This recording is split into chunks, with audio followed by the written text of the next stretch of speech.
Hello students, today we are going to discuss Coulomb's law. Coulomb's law हमें किसी दो charge में जो फोर्स है उसके बारे में बताता है। According to this law, electric force between two point charges is directly proportional to the product of charges and inversely proportional to the distance between square of distance between them.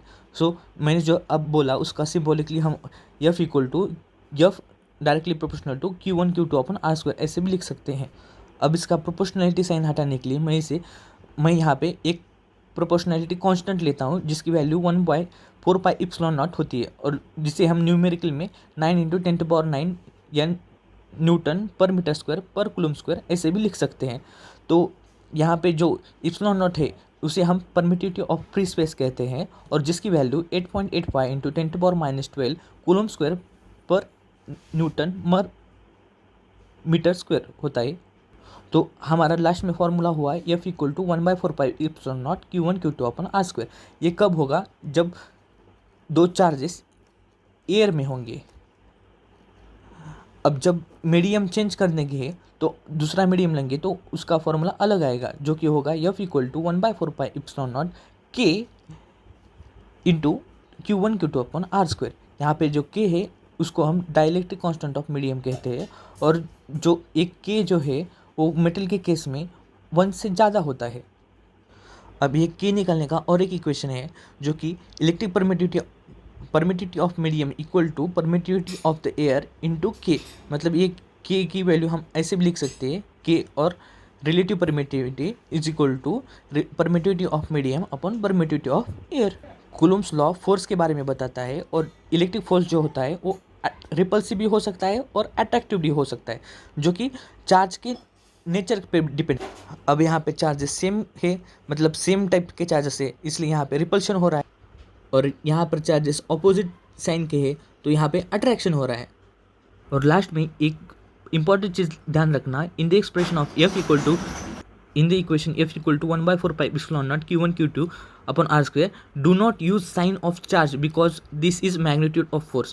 मतलब यहाँ पे जो Q1 Q2 मतलब एक electron दिया है या एक प्रोटॉन दिया है और ऐसा भी हो सकता है कि एक निगेटिव दिया है एक पॉजिटिव दिया है, लेकिन हमें यहाँ पे उसका मैग्नीट्यूड लेना है। साइन के साथ उस चार्ज को यहाँ पे नहीं रखना है। जब हम उसे मैग्नीट्यूड के फॉर्म में रखेंगे तभी ये फोर्स सही आएगा। अब कूलम्स लॉ के बारे में अब हम कुछ और भी जानकर जानेंगे। जो कूलम्स लॉ होता है वो न्यूटन के थर्ड लॉ को फॉलो करता है और जो फर्स्ट चार्ज सेकंड चार्ज पे जितना फोर्स लगाता है उतना ही फोर्स सेकंड चार्ज फर्स्ट पे लगाता है। कूलम्स लॉ में हम जिस इलेक्ट्रिक फोर्स की बात करते हैं वो कंजर्वेटिव होता है। अब थर्ड पॉइंट है, जो इलेक्ट्रिक फोर्स होता है, जो इलेक्ट्रिक फोर्स दो चार्ज के बीच में होता है वो तीसरे चार्ज के होने या ना होने से कुछ उसमें फ़र्क नहीं पड़ता। इन दोनों चार्ज में जो फोर्स है वो सेम ही रहेगा। इसके वजह से कुछ भी डिफरेंस नहीं होगा। तो हम यहाँ पे बोल सकते हैं the electric force between two point charges is independent of the charges present in the system. तो हम लास्ट में ऐसे भी कह सकते हैं कि यहाँ पे प्रिंसिपल ऑफ सुपरपोजिशन वैलिड है।